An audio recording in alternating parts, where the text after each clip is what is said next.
70대 김영자 씨는 어느 날 식사 후 갑자기 가슴이 조이고 어지러우며 숨쉬기가 힘들어졌습니다. 혹시 심근경색인가 싶어 급히 응급실로 갔죠. 하지만 심전도도 심장 CT도 모두 정상. 결국 받은 진단은 역류성 식도염이었습니다. 30대 직장인 이모 씨는 회식 후 귀가하던 중 갑작스러운 가슴 답답함과 어지러움을 느꼈습니다. 숨을 쉬기조차 힘들고 심장이 터질 것 같아 응급실로 향했죠. 그는 평소 건강했던 편이라 더더욱 당황스러웠습니다. 하지만 검사 결과 심장에는 아무런 문제가 없었습니다. 그가 앓고 있었던 것은 위식도 역류 질환, 즉 역류성 식도염이었습니다. 병원에서는 스트레스, 음주, 늦은 밤 식사 등이 원인이라고 설명했죠. 이 씨는 말합니다. 그때 정말 죽는 줄 알았어요. 다시는 라면 먹고 바로 눕지 않을 거예요. 서울의 한 대형 병원에 근무하는 소화기내과 교수는 젊다고 해서 안심할 수 없습니다. 특히 불규칙한 식습관, 야근, 스트레스에 노출된 20, 30대는 역류성 식도염의 잠재적 고위험군입니다. 이처럼 가슴 통증이 있다고 해서 무조건 심장 문제인 것은 아닙니다. 오늘은 심장질환과 헷갈리는 식도염 증상, 그리고 노년층이 꼭 알아야 할 건강 정보에 대해 알려드립니다. 왜 식도염이 심장질환처럼 보일까요? 식도염도 가슴 통증, 메스꺼움, 속쓰림 같은 증상을 유발하기 때문입니다. 하지만 두 질환에는 몇 가지 중요한 차이가 있습니다.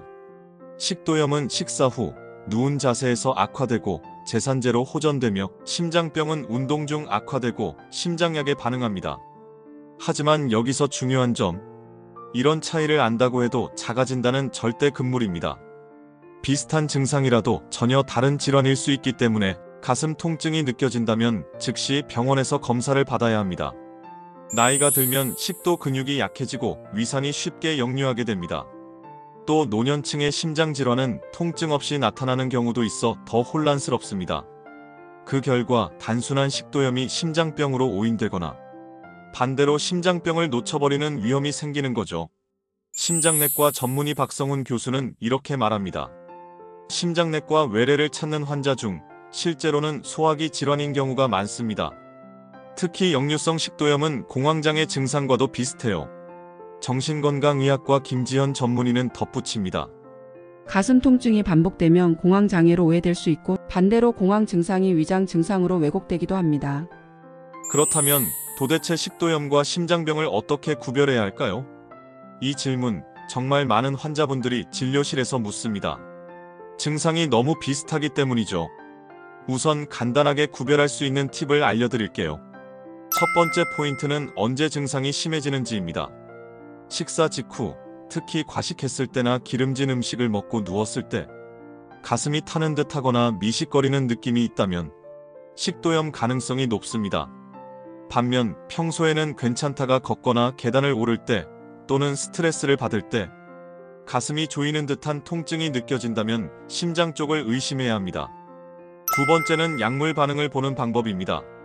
심장 질환의 경우 니트로글리세린이라는 혀 밑에 녹이는 약을 쓰면 보통 수분 내의 증상이 완화됩니다.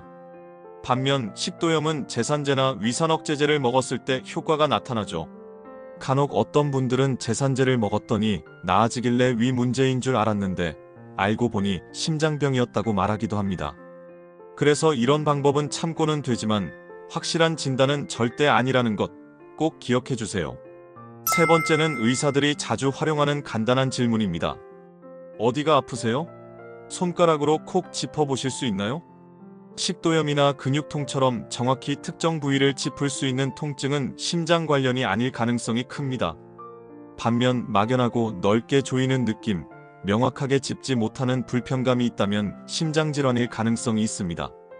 이런 기본적인 차이들을 알고 있으면 도움이 되지만 가장 중요한 건 병원 진료를 통해 정확하게 진단받는 것입니다.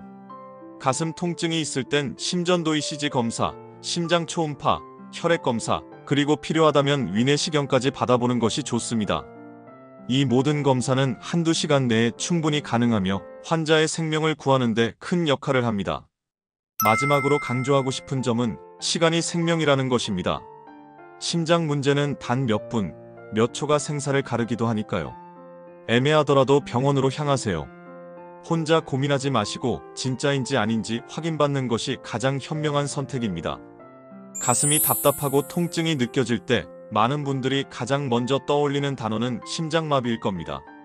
그만큼 우리가 심장에 대한 공포와 경계심은 높지만 식도염이나 위장 문제에 대해서는 종종 소홀해지기 쉽죠.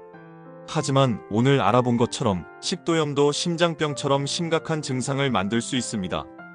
그리고 그 반대도 마찬가지죠.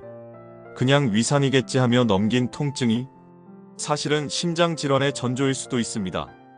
그래서 결론은 단 하나입니다. 스스로 판단하지 말고 전문가에게 진단을 받자. 그렇다면 식도염은 어떻게 예방할 수 있을까요? 생각보다 어렵지 않습니다. 일상에서 아래 5가지만 지켜보세요. 식사 후 바로 눕지 않기. 최소한 2시간은 상체를 세운 자세로 유지하세요. 기름지고 자극적인 음식 줄이기. 특히 튀김류, 매운 음식, 커피, 탄산음료는 위산 역류를 부추깁니다. 폭식하지 않기. 과식은 위압을 높여 역류를 유발합니다. 천천히 소식하세요. 흡연과 음주 피하기. 특히 술은 식도 괄약근을 이완시켜 위산이 쉽게 올라옵니다. 몸무게 관리하기. 복부 비만은 위를 압박해 위산이 역류하기 쉬운 상태를 만듭니다. 이외에도 스트레스 관리와 규칙적인 수면, 야식을 줄이는 습관도 식도 건강을 지키는 데 큰 도움이 됩니다. 그리고 무엇보다 중요한 건 몸이 보내는 작은 신호라도 절대 무시하지 않는 것. 에이, 이 정도는 그냥 소화불량이겠지. 잠깐 아픈 거니까 괜찮아지겠지. 이런 생각들이 위급 상황을 부를 수 있습니다. 가슴이 답답하면 일단 병원부터 가세요. 심장이든 위장이든 원인을 제대로 아는 것이 건강의 첫걸음입니다. 건강에 대한 유익한 정보, 앞으로도 100만 불 건강법이 빠르게 전달드릴게요. 오늘 영상이 도움되셨다면 구독과 좋아요 눌러주시고 오늘도 건강하세요.